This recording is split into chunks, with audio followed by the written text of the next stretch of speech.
Let me tell you something you already know. The world ain't all sunshine and rainbows. It's a very mean and nasty place, and I don't care how tough you are, it will beat you to your knees and keep you there permanently if you let it.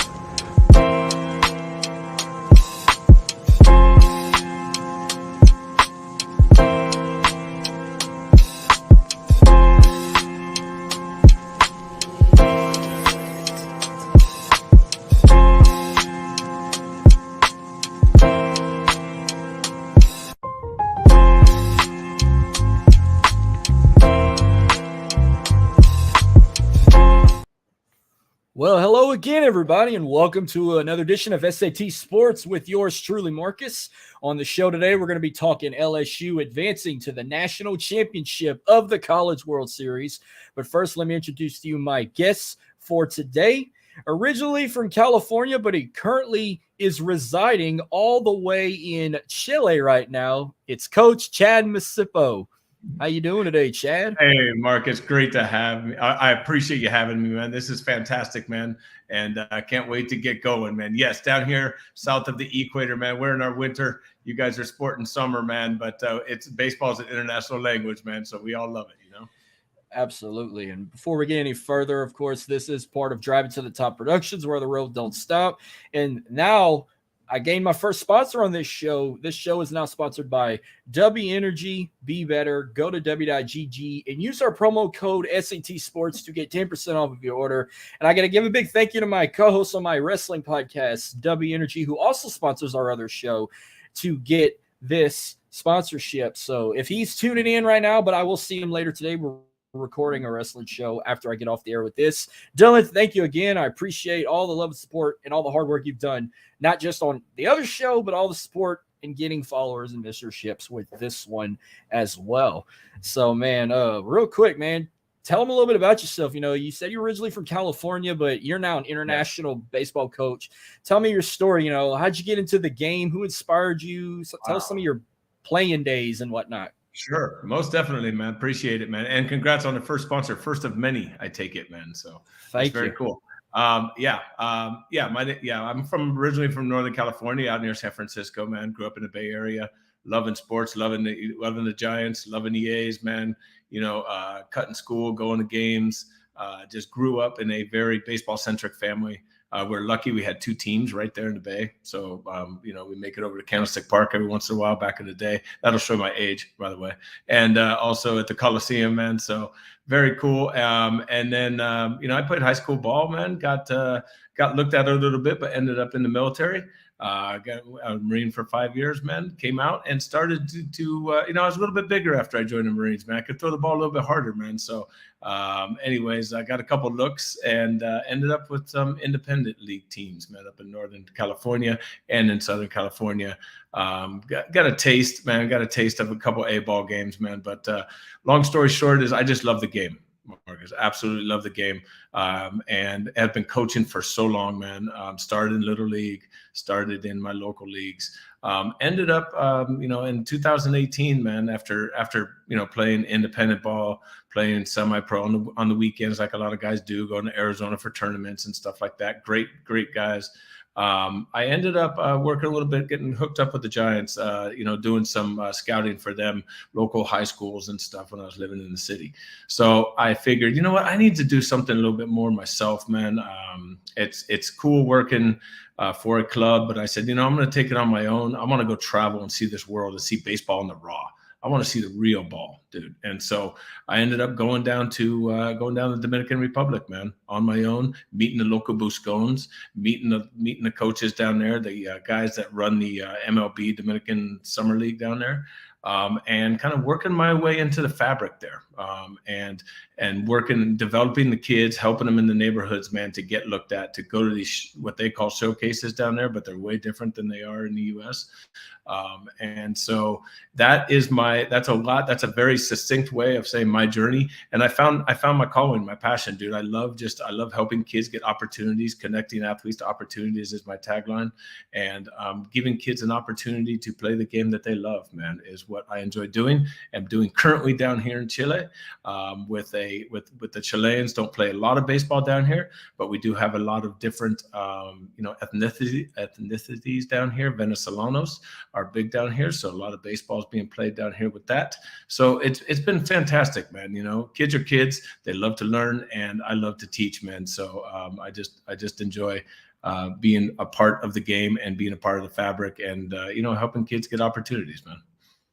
Yeah, that is an incredible story to hear. I mean, who doesn't love America's pastime? I mean, when someone tells me define America in three different types of scenarios, I always say, hot dogs, apple pie, and baseball.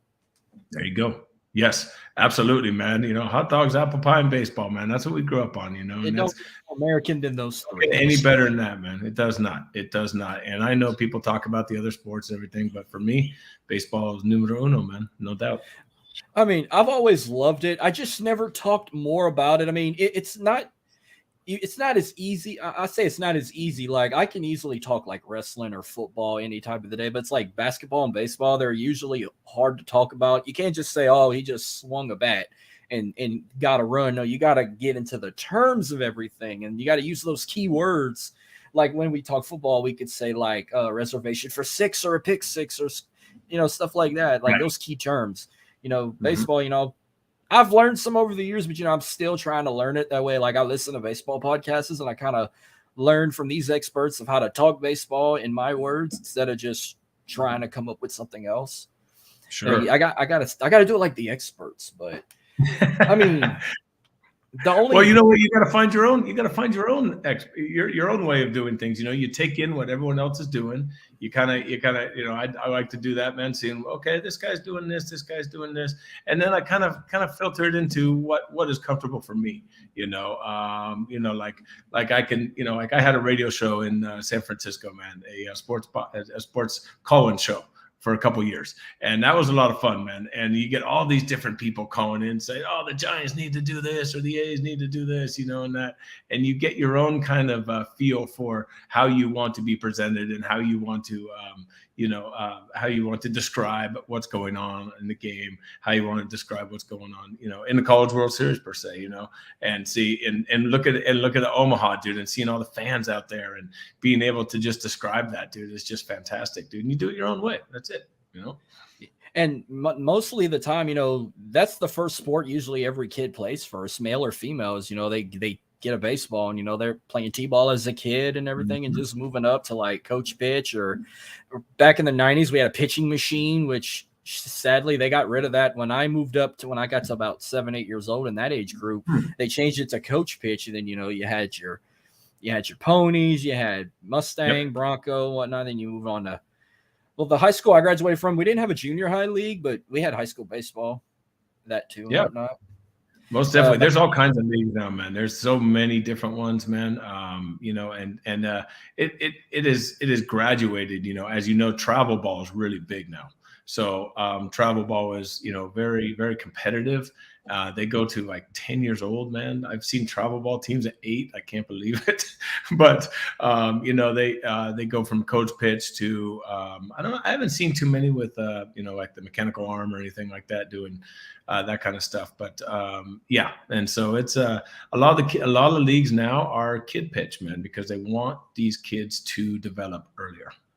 We have quite a bit of travel ball teams down here in Southwest Louisiana, but we have a couple of, like, I can say 2 towns for sure. Like, there's one town named, it's not a city, but it's like on that mid-level of being a big-ass town, little city called Sulphur, Louisiana. It's just outside of Lake Charles.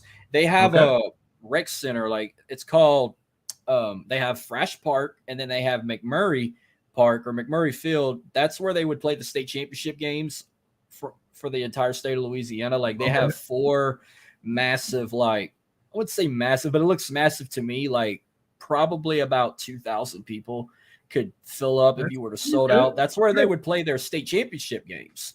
Or they have these big travel ball tournaments with teams from all over the state, or you might get a couple of teams down from Texas and Mississippi to come down there and play. And they have a brand new facility. I say brand new. It's probably like 6 years old. It's called St. Julian Park. It's in Youngsville, Louisiana, just outside of Lafayette. All their baseball, softball fields are turf. And absolutely wonderful. And then they also have another facility in Broussard, the other side of Lafayette. They got artificial, maybe 2 fields were turf. The rest is all like that special, like might be artesian grass or Brazilian grass, but Right. Yeah. big enough that the UL Lafayette softball team hosts a yearly tournament during the softball season. They call it the Mardi Gras Classic, and they get like some of the biggest college softball programs from like, Oklahoma, Alabama, and other big softball powerhouses to come down there Mardi Gras weekend and play that. It's spectacular Nice. to be at. Absolutely, man. I mean, it's a huge business, man. It's a huge business. And with the population explosion over the years, man, you need more fields, you need more places to play. And it's becoming, I'm watching the game grow lately, man, which is fantastic, dude. I'm very involved in helping the game growing worldwide, man. And so I've been hooking up with this outfit called Baseball United. I don't know if you know about it, but they are growing the game out in India, Pakistan, Saudi Arabia, and it's really interesting, man. That baseball is taking off such an international flavor, man. It's very cool, very cool. The professional leagues, at least. Yeah, hell, even the rec, like I didn't realize, like, I know some people that are in that business, like the rec business, where they like travel to these countries and they like run it and advertise it, or even in charge of everything and whatnot. I didn't realize the money they make from that. And I'm like, I never expect to make that kind of money. I figured you just go out there and just help with concession. No, they do a lot more than that, and they make a good fortune with it. They do well. It's a big business, like I was mentioning, man. It's not cheap to play, and that's part of the reason. It's good and bad in a way that it kind of excludes certain families, because financially it's really hard to play on these travel teams when a coach is asking for a couple grand, right, for a season. That's not going to be done for a lot of kids, and so that is a tough part of it.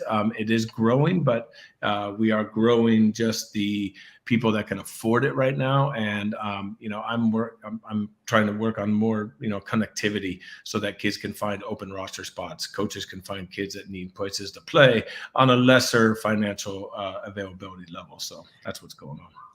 I mean, it's not cheap to be in that world, but I could say it's very worth it, because I know kids that have played these travel balls over the years. They spend good money on equipment and getting to the ballparks and whatnot, and hotel stays and everything. But it pretty much pays off, because I think every kid I've known that did that kind of lifestyle, they've grown up to be like mature, grown young adults, and become better athletes, and even like stayed out of trouble and whatnot. Like baseball kept them off the street. No doubt. What does sports do for you? Any sport, Marcus, right? What does sport do for you? Keeps you unselfish, because you have to play as a team. Okay. You have to show up on time. All right. You got to listen to somebody, and you have to play together. So those things in itself help kids grow. Okay. So I know for myself it did. And so that, that way it gets them off the street, gets them out of all that trouble, man, and keeps them into a rhythm, man, that they say, hey, and you want to get better, right? And you want to, and in life, you want that to translate. Like I want to, I just don't want to sit still, and I'm doing pretty good right now. Okay. And then you see all these kids start getting better and better and better. And you're like, oh, wait a minute, man, I better step my game up, and that'll translate into life later. So it all works out, man. It's all great, man, getting the kids involved in sports. I mainly played like 4 positions my whole life since I was a kid. I've played. I started out as a catcher, and then I've moved. I've pitched a bit too. I've played right field, but my main position was like third base. All right. Yep. Right on, man. Right on. So that's when you say main position, the one you were best at, you enjoyed it the best, or do you feel more comfortable there? I felt more comfortable being outfield. I just like catching pop flies. Like I'm more focused. Like I can be focused and know when the ball's coming and where to get under it to catch it. But it's like when I'm in the infield, it's like you never know what's coming to you. So like I always would get nervous, or I would get worried. Like if somebody I know that can hit fastballs or hit games out the park, and I'm like, I'm more focused, but it's like I don't know if it's going to come right at me. It's coming right over me. It's right below me, because there has been times where I get shaky. I'm like, oh, we got a right-handed batter, so that means it's coming to me. There were times it came right to me and I caught it, but then there were times where it would bounce hard off the ground, and I have been hitting the shin, I have been hitting the back yeah. of the leg, but I was still able to make a play or two. But after the game was over, I'm walking around with an ice pack around my leg, and this is just for alumni tournaments now. Sure. Yeah. No doubt, man. I mean, that's part of the game, man. You got to take your lumps, man. When you're at the hot corner, man, when you're at the hot corner at third base, you get some shots right at you, man. So you are going to take some off the shins unless you got to get down and get ready, man. So it's kind of fun. Luckily, I've never broken a bone playing baseball, but I have broken a bone with football. Oh yeah. Yeah. I can imagine, dude. I can imagine. I played 1 year of football, dude, in high school. I was a pretty good sized guy and middle linebacker, last play of the last season. In practice, my own guy took my knee out, dude, when I was going for a tackle, stood up the running back anyways, long story short, I tore my ligaments in my knee and I said, okay, that's it, man. I'm going to stick with baseball. Oh yeah.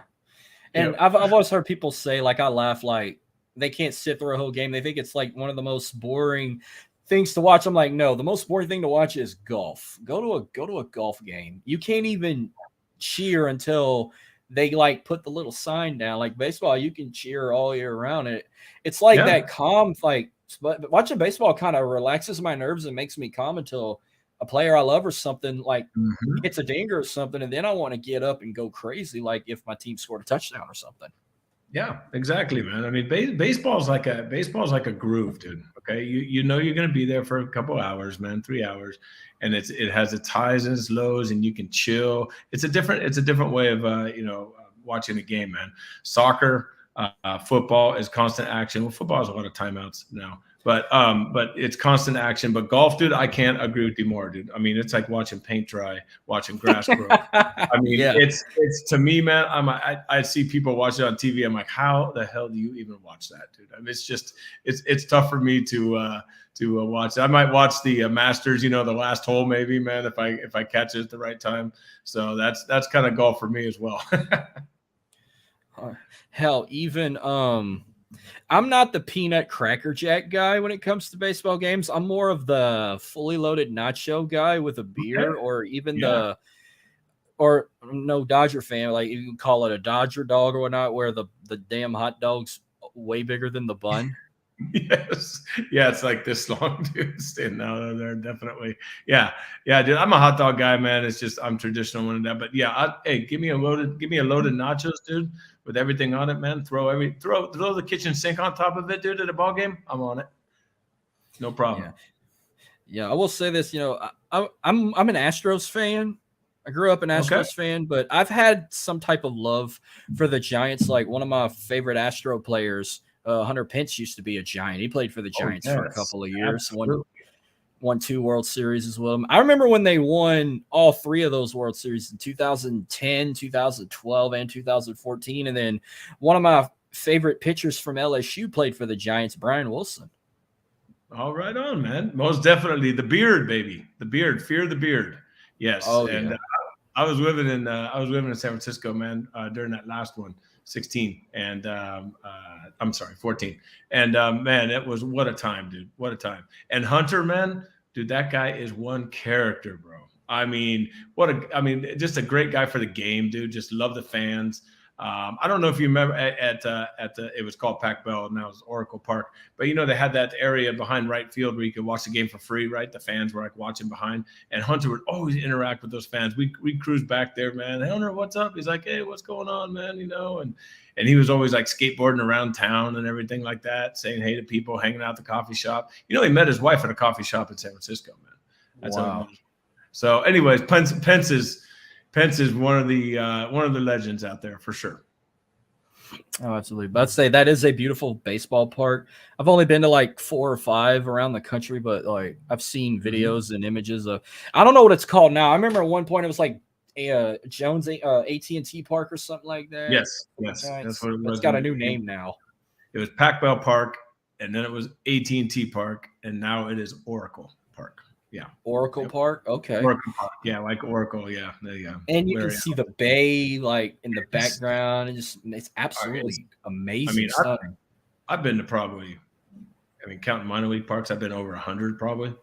Altogether in my life. Major league parks probably over 25, 30.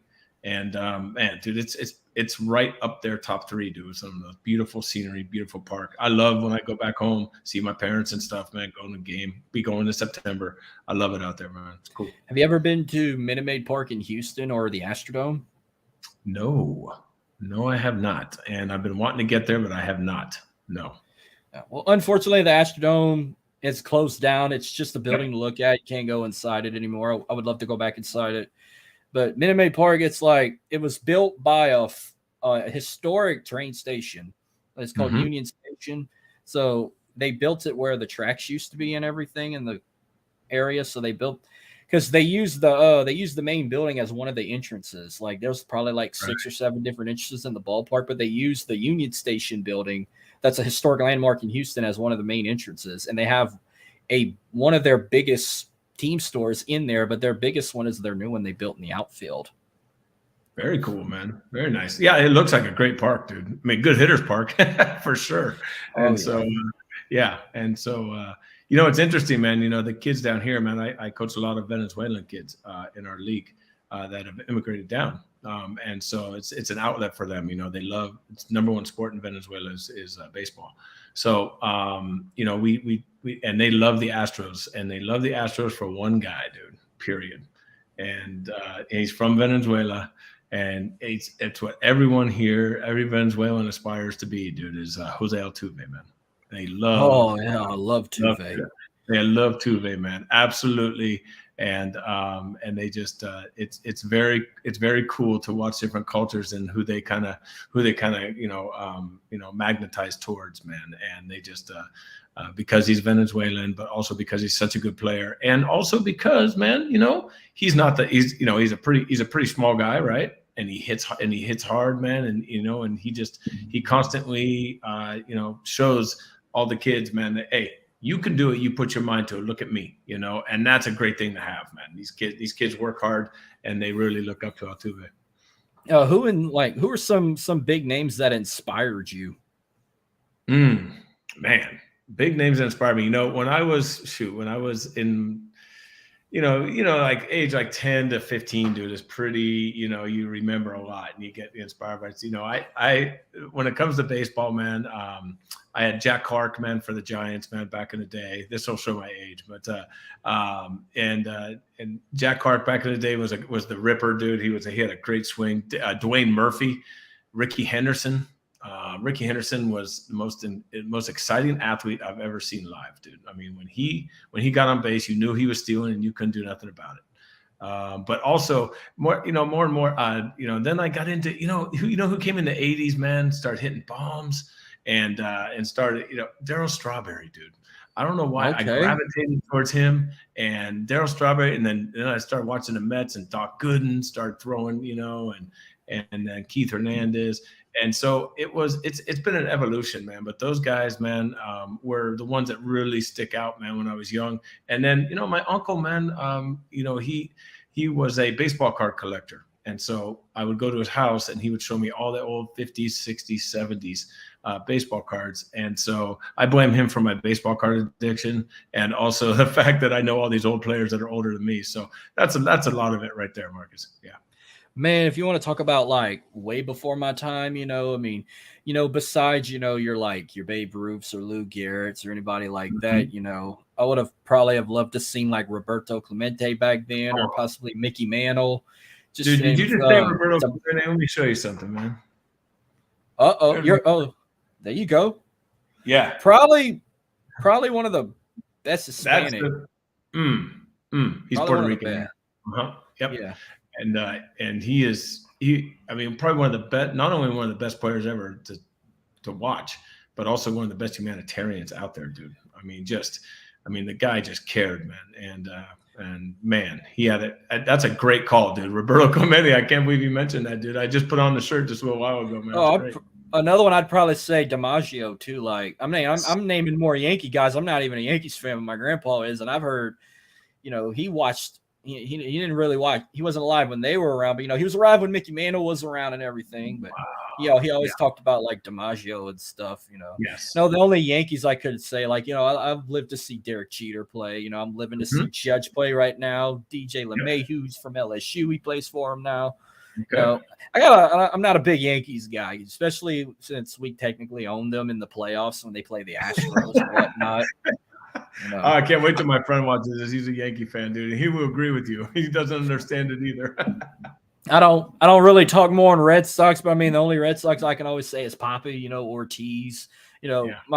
My co-host Dylan, who just commented this, he's a big Red Sox guy. He's a big baseball guy too, so he can talk Red Sox with you. If you know anybody that's big on the Boston Red Sox, he can out talk with you on that. But if I'm bringing LSU baseball up, Ben McDonald, even though I wasn't in the world yet, but Warren Morris was one of those guys too. Like I met him when I went to baseball camp and I played on his team, 8-year-old team at camp. So them two, and of course Skip Bertman. You can't forget about old Skip. Not at all, man. LSU's got such a storied history, man. Ben McDonald, man, #1 pick overall. Going to the Orioles, man. And so too bad he had too many injuries, man, but he had a hell of a fastball, man. A hell of a career, man, ahead of him. He just got injured a lot, And a very down-to-earth guy, too. He does the commentary for LSU baseball. Like, if it's not prime time, if you're, like, on ESPN Plus watching him, you'll mainly hear his commentary. It'll be him. Okay. All right, man. Very nice, man. Very nice. Yeah, we get Star Plus down here, so it's kind of like ESPN Plus, but it's like in Spanish. So it's I don't get to hear the commentators. I get the Spanish commentators. Work on my Spanish all the time. Yeah. And then if you want to add this guy to the list in the near future, another big LSU great. He's currently playing in Major League right now. Alex Bregman for the Astros. Austin Nola and Aaron Nola, the Nola brothers, is playing as well. So is DJ LeMahieu. Just a couple of those big guy names too. Absolutely, man. Are you gonna add Dylan Cruz to that list, you think, man?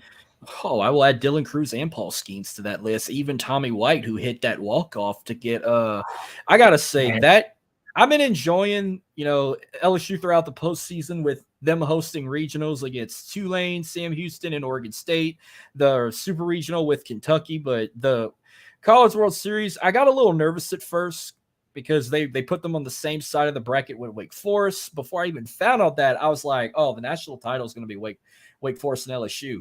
That series felt like a national championship. Yeah. Yep. Can you imagine if they would have been on opposite sides of the bracket? I'd have probably believed LSU and Florida would have played for that national title spot against Wake Forest. But Wake is very talented. But they said it was like they only have like one national title is back in the 50s because they kept showing like the 1955 team.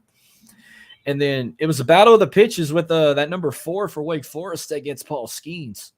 Wow. It's like the long hair versus the mustache. Yeah. Yes, dude. And characters everywhere. That's what you got to love, man. That's baseball. I love it when baseball has all these characters involved, and especially now the guys coming up, man, are all characters, man. They just seem to like exude, just like excitement and just get pumped for everything and have their own characters. And that game right there was incredible, dude. People are like, oh, 0-0. I'm like, no, man. Those are the two good type of games. No, that's what a baseball fan wants. I mean, as a real baseball fan, and I don't want to say real, but as a fan, you want in a game of that magnitude, that's edge of your seat kind of excitement. Because one wrong move, dude, game's over, right? And that is incredible for them to keep it up and go into extras, dude. Just awesome. And they had a good run with Tennessee, like beating them twice, because they've met them in the regular season. They won the series 2-1. So they played Tennessee 5 times, but they've only lost to them once. So they beat them 4 out of 5, and that's including the series in the regular season, and then the 2 in Omaha, which Tennessee at one point, I think it was last year, they were the number 1 seed at one point before they got eliminated in the playoffs. But it's that curse of the number 1 seed. Yeah, LSU had it at the start of the season, and throughout the entire season they had it, but they dropped, probably the lowest they dropped was like number 8. So they stayed in the top 10 all season long, and then they went in the postseason at 5.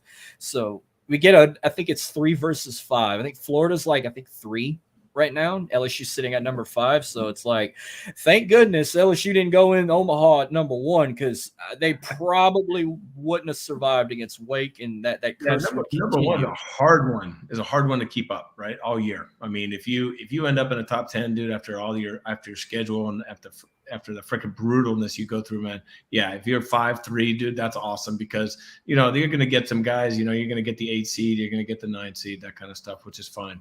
But no, LSU, dude, in Florida in the final. I got to tell you, man. I'm a West Coast guy originally, right? And so I grew up, going to games at Cal Berkeley, Stanford, and then, watching UCLA, USC, Arizona's, would come in. Arizona baseball is fantastic. It's an awesome ball. What is this dominance recently, Marcus? What do you think? And not just in baseball, man. Okay. Not just in baseball, but the SEC has been crushing it in football, obviously, baseball. And I see as a person, I see a lot of migration from the West Coast over to the SEC schools, man, when people are signing, when people are getting, scholarships and stuff. And it just seems like the SEC has it all going right now, man. It has for the last few years where everyone wants to be. And that's got to be awesome for you and for all these SEC fans, dude, to get pretty much some of the best talent, probably the best talent in the nation to play at your schools, dude. The SEC to me is basically a league of their own. It's like their own professional college league. It's like since 2000, in the last 23 years, I've lost count of numbers of national championships the SEC has taken back, not just in baseball, softball, football, especially basketball, maybe not many, but a few in basketball. You can even throw those other sports like indoor track, outdoor track. Alabama was really good this year in college basketball, man. Really good. That was like a hit out of left field right there because they've always been known for football and even soft. At one point, they had a nice little run in softball. Softball. Oklahoma is the Alabama of softball, you could say. Like LSU was kind of the Alabama of baseball. We have the most national championships, basically. Then they say they have more than any other school in the country, which I don't believe it. I don't know if they have the most. They have 6. If you're counting all of them. If you're counting all of them, I think Stanford's up there. But because they do a lot of like other. I thought it was like UCLA or Stanford. UCLA must be basketball. Yeah, UCLA basketball for sure. Yeah, back in the day, man, they ran it. They ran the whole thing, kind of like the SEC is doing right now. It's kind of like migrated over. SEC is so powerful now.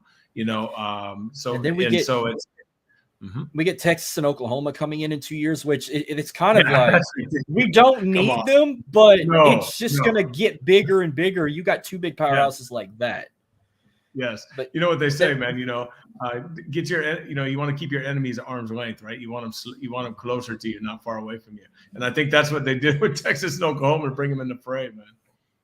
And it's just like, what's the Big 12 going to be without Texas and Oklahoma? Because they mainly define the Big 12 with only them 2 schools. They don't define like Baylor, TCU, or Kansas State, or Kansas, or Iowa State, Oklahoma State. When they think of the Big 12, they just bring up Texas and Oklahoma. I think they're actually, they're yanking them from the Pac-12, dude. I think UCLA. Well, I don't understand that. The Big 10, I think, or something. That don't make sense though. That's the only thing I don't get. That, like, when I think of the Big 10, I think of most of the teams up north, and they got a couple of teams in the Northeast. I think like Rutgers and Maryland in the Big 10, Penn State.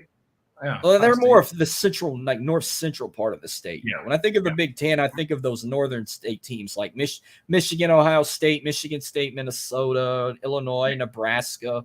I think of those guys. I don't even Penn State. I'll throw them up, but when I think of USC and UCLA, I think of like the West Coast. Like I think of all the Pac-12 teams. Yes. No, when you say Pac-12, back in the day, you defined USC and UCLA as the Pac-12, and then you're going to throw Oregon in there now, even though they don't win championships. They just get that close. You got to throw. No one really defines them with Washington State or Wazoo and Oregon State and Arizona State. I mean, they might throw Stanford, but Cal's kind of like that shadow that no one really talks about. Yeah, Cal's down. They've been down for a long time. And now Pac-12 tried to hang it. See, this is the power of the SEC, right? So the SEC started to expand and grab more people. So all the other conferences started to try to expand and grab people before the SEC could grab them. Long story short, dude, Pac-12 went and grabbed Colorado and Utah. And I'm like, dude, you don't want those teams really, because Yeah. the fact is, man, that they kind of dilute the talent. They're good teams, but I don't know, man. It's the Pac-12 is on it's hurting, and now they're going to lose USC and UCLA to football. Just football. That's all they're doing. They're not doing the other sports. So they're doing they're getting that Notre Dame treatment with the ACC. Correct. Yes. And so they're going to Big 12 because how's that even going to process? I don't know. It's just so odd, man. Everyone moving around. It is part of our society these days. It's part of the thing where, I call it like the lesson of impermanence, right? Everything's changing all the time, and it's just part of our world now. Because I used to be like, oh, what's going on, man? This sucks. Da, da, da, da. And I'm like, you know what? I can't keep on doing that, man. I get tired, man. So I just gotta kind of accept it and just go, this is really weird, man. Pac-12 football is going to be in the Big 10. Doesn't make any sense. I feel like as of like right now in the 2022 season, if you're thinking of 2023 year, if you just only think of like the main ones like football, basketball, and baseball, softball, the SEC won a national title in football. Georgia decimated TCU. The national title stayed in the SEC.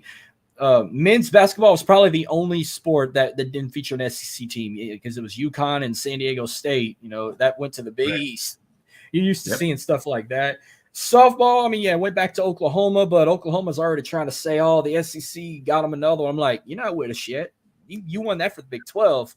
And then women's basketball, LSU just won a national title in women's basketball for the first time ever a couple months ago. And now we're 2 wins away from a second national championship in the same year. I can't remember the last time that ever happened. And I've never lived to see LSU win 2 national titles in sports like that. Like, they've won. I think it was like the year they won the national title in football. I think they won like one in outdoor track or something before the pandemic came. But like, I don't keep up with track or anything like that. That's a great accomplishment, but it's really not one of the big 4, right? That you would associate. That's a great accomplishment. Don't get me wrong, but it's not a football, basketball, baseball, softball. Kind of stuff, Big man. 4. If LSU wins this one, this will be their 51st national title overall in every single sport. It's impressive. That's a lot. And it'll be their 7th in baseball. It'll be their first since 2009.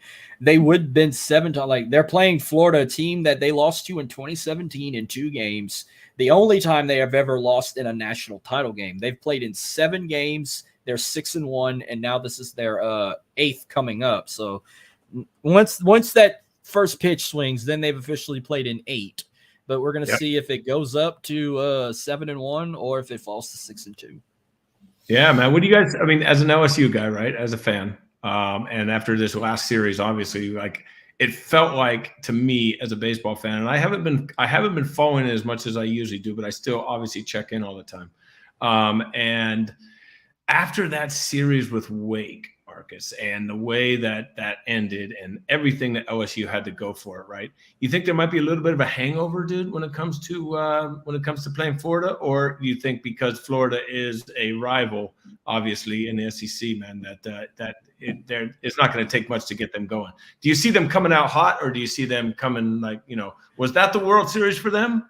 Wake Forest, like you said, they beat the best team. I felt like it was, but I think good thing they had a day off to recuperate, because I think Florida's been ready to play like the last 2 days since they eliminated TCU. So I think it goes 3 games. I don't see either team winning it in 2. As much as I would love for them to win it in 2, something tells me they're going to tie it up and they're going to end it on a Monday night. And hopefully we come off winning that.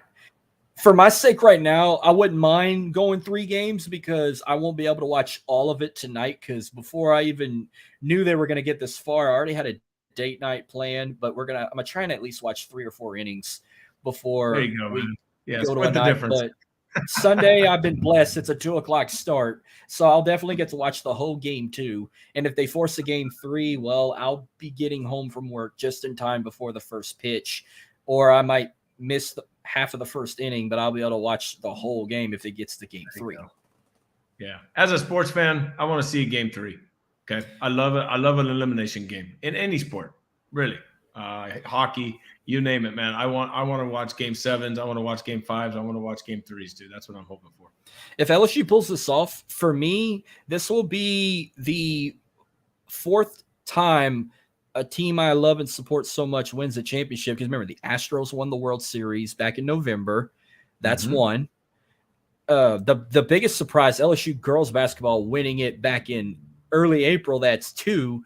And I'm a Vegas Golden Knight fan since they started in 2016, and they just won their first Stanley Cup earlier this week. Very cool, man. You're on this a would roll, be number. dude. This would be number 4. I've never had this many teams win this much in one year. Never. Enjoy it. Hey, as a Giants fan, let me tell you, it comes and it goes, dude. Okay, and when you get on a roll, you just enjoy it. You sit back and just take it all in, because after that, man, you're going to go down, you're probably going to average out a little bit after that. Right. So enjoy this run, my man. Enjoy it. Most definitely. I gotta ask this, since you're a San Francisco man. Are you also like a 49ers fan, a Golden State fan? I'm a Warriors fan for sure, man. I grew up probably like half hour from the stadium, man. And so I go way back with the Warriors, dude. I ended up being more of a Raider fan. And so my father was Raider. And so they were, we used to go to all the games and everything. And we kind of clashed with the Niners a little bit, man. So I will say that, I have respect for the Niners, man. Obviously during the Montana years, Jerry Rice, all that was just incredible, dude. But I would put myself more towards the Raider fan. I didn't, but understand this, okay? The Raiders left 2 times during my lifetime. Okay, they left. Yeah, they went from Oakland to LA, then back to Oakland, and now they're in Vegas. Yes. And now they're in Vegas. And so one time, okay, man, all right, you know what? Maybe that's my fault. You do that to me twice. Sorry, man, you're cut. Well, that's it. I know you're not a fan of them. I know you're not a fan of them, but it could be 3 times if the A's move to Vegas also. Oh, dude, I tell you, the area, and I got my brother, and I got a few friends still hanging around, but my brother is a diehard, man, Raider guy, and he was a diehard A's guy. He's dying inside. I mean, that region is just getting stripped, Marcus. Lost the Warriors across the bay, go to San Francisco, right? And then lost the Raiders to Vegas. And now the A's have been treating their fans like garbage, like shit, for so many years. And now they are freaking heading down to Vegas. I mean, it's just a terrible. What Oakland's done, or what those teams have done, what Oakland's done to their fans is absolutely, it's not acceptable, dude. It's not cool. Not at all. Well, you ever heard of a Netflix series called Last Chance U? Yes. Mm-hmm. Well, they've done a basketball episode before. Like, they mainly focus on like junior colleges and whatnot. Well, they did one season. They focused on a junior college that was somewhere in Oakland. And they were talking about the crime of the city. Like it's like the baddest part, like, of the Bay Area. Like San Francisco was more of the peaceful part. They don't get as much crime as like Oakland does. And then they were talking about Oakland's rich history before, moving the Raiders now to Vegas. And then they were moving the Warriors right across the bay to San Francisco. And it's like all they had left was the A's. And now they're on the verge of losing them. But I've been keeping up with it on social media. Some people want the team gone. Some people are boycotting to keep them back, but just change the manager, change the ownership and everything. Yeah.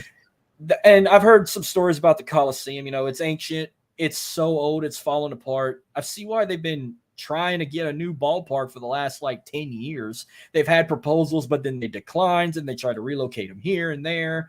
I think Portland was trying to get them at one time. Portland was in the verge of wanting to get a Major League Baseball team. It was the A's. Now Vegas is trying to get them.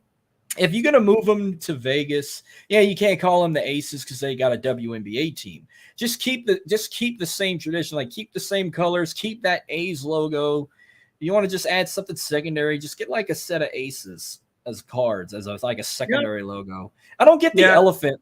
I don't get the circus elephant logo, really. Well, the elephant, I'll give you a little history on the A's if you don't want. I mean, the A's are a vagabond team before they got to Oakland. Okay. They started in Philadelphia. All right. They were the Philadelphia Athletics. That's where the elephant comes from. The owner was some sort of like a fan of the elephant. Okay. So that's where the elephant comes from. And then they went to Kansas City only for a few years. Okay. They were the Kansas City A's for a couple years. And then they moved to Oakland. So they are a vagabond team, Marcus. Okay. Now they've been in Oakland the longest time. They've the fan base loves them because they stayed there for, they got there in 68. So, we're looking at many years, dude, like 32, but, so 50 some odd years. And so the point is that the A's are, they're a vagabond team in the first place, but I think they'll keep the A's down there. They'll keep it because they kept them through Philadelphia, Kansas City, Oakland, and now Vegas. Would it be cool for them to get their own brand? Sure, most definitely. But that whole situation there, Marcus, is a train wreck, dude. I lived there, dude, for a long time during that, and it is incompetence on incompetence, dude. The city, the council, the mayor they just don't know how to run things. But also the ownership for the A's is no freaking. This guy's an a-hole, dude, and I'll put it out there straight, man. He is an a-hole. He doesn't care about the fans. He's just there to collect money. His dad was the freaking heir. He's an heir for the Gap Foundation. That's how he was born, is pretty much how he got that team. Okay. So he runs that. And so he's penny pinched the whole time, never spent any money. The A's, the fans, dude, I'm going to tell you, man, some of the best games I've been to have been at the Coliseum during the playoffs, or during when they're on that 20, the movie Moneyball, right? With the 20-game win streak and all this kind of stuff. Mm-hmm. I was there during that time, and it was freaking awesome, dude. Some blue collar fans, you would dig them, dude. You would dig these fans. They are so much fun. But when they get treated like shit, right? When you get treated like that after so long, you stay away. Just like a bad girlfriend, bad boyfriend, whatever you want to call it, dude. You just like, I've had enough. I'm done. I don't need to deal with this anymore. And so that's why ultimately, man, none of these things came through. Because the ownership is very inept, extremely inept. The city is going through tough times. Oakland's going through hard times, dude. Okay, they got a lot on their plate, dealing with the stadium and wanting to build a new stadium and new Coliseum at the same time. It's going to be hard to get done. Obviously, it's not going to be. What is his name again? You said the asshole. Fisher, John Fisher, dude, is the owner, the asshole of the ownership John of the Fisher. A's. Okay. John Fisher, so dude. John Fisher put the A in the Oakland A's, the Oakland assholes. You got it. Absolutely. You got it. Right on, Marcus. Hell yes, dude. He put the A in the asshole for the Athletics, dude. So as a Giants fan, I mean, would you consider the A's were y'all biggest rivals, or it will be the Dodgers? Nah, Dodgers. There's no doubt about it. I mean, during when the A's and Giants played in the World Series, 1989, that was kind of cool. That was fun. Big, pretty good rivalry. But no, the natural rivalry for the Giants is Dodgers. No doubt about it. They both came over from the East Coast at the same time. Brooklyn came to Los Angeles, and then New York Giants came over to San Francisco, 1958. Yeah, because, I get the whole Northern California, Southern California rivalry. Y'all, the 49ers and the Rams are the same way. And, Lakers, Warriors, of course, the same way. Absolutely. Yes. Yeah, dude, hate each other. Hate, dude. Northern Cal, Southern Cal, do not like. I've lived in both, man. I lived in San Diego for a while. I lived in LA. It's beautiful down there. Oh, dude. Some of the best times of my life, dude, have been that. They're beautiful down San Diego, LA, the beaches, the people. It's cool, man. It's a cool vibe. And Northern California is cool too, but it's just a different vibe. It's different people. It's a little colder, a little more, I don't know. It's hard to explain other than Northern California and Southern California. I've always said should be like North Carolina, South Carolina. There should be a line, dude. There's a lot of sailboats in San Diego. Absolutely. Oh yeah. What about lighthouses? Yeah, they got some, man. Anytime you got coast, man, you're gonna have some lighthouse, dude. And it's and you know what it's interesting about San Diego. When I was in the military, man, I was in the Marines. I spent some time down there in Southern California as well. But San Diego, you wouldn't think it because of all the beaches and the sail, but and all, it's a very conservative and military town. It is very much so. It's very cool, man. People are very nice, man. And it just has a great vibe to it. Great weather. It's like near the equator, dude. It's like 70 every day. It's just pretty sweet, dude. I'm pretty sure they know how the Oakland fans felt when the Chargers moved a couple hours to LA, and basically all they got now is the Padres, which it's just so weird. I'm used to them having that navy white color. Now they changed to that shit brown and yellow. Yes, right, exactly. Yeah, that's interesting. That's interesting from someone that's not there to say that, because a lot of people they call it the sand color, but yes, it does look like shit brown and yellow, dude. It looks like something a baby might leave for you, man, when you're babysitting them. So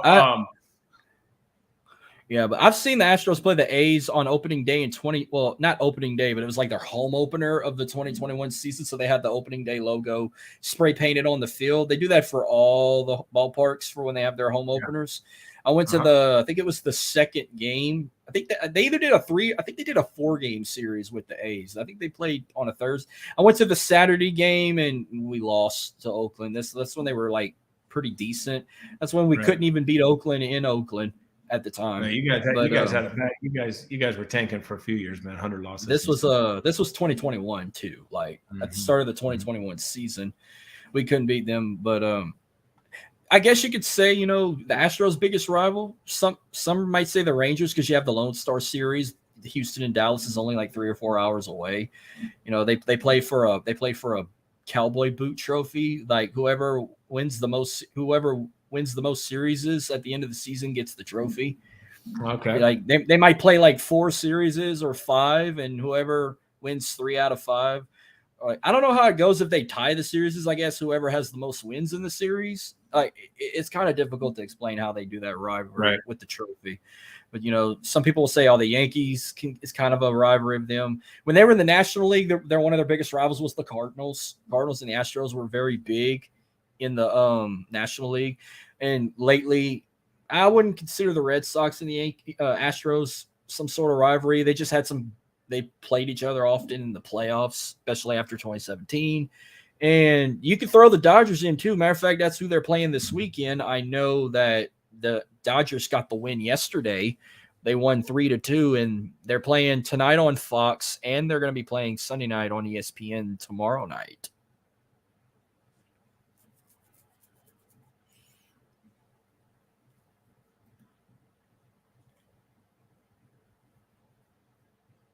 Oh, we got technical difficulty here.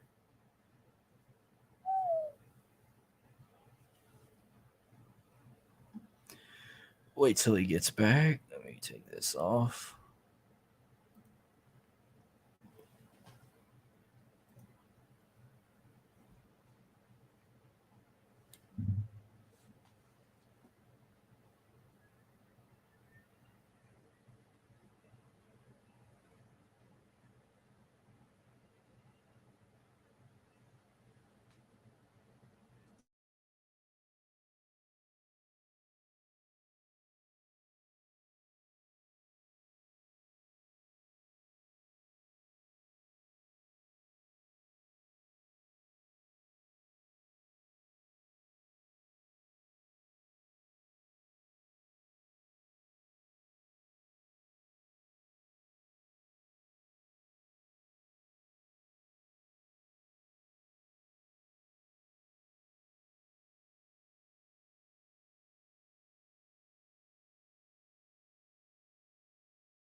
different. Let me tell you something you already know. The world ain't all sunshine and rainbows. It's a very mean and nasty place, and I don't care how tough you are, it will beat you to your knees and keep you there permanently if you let it.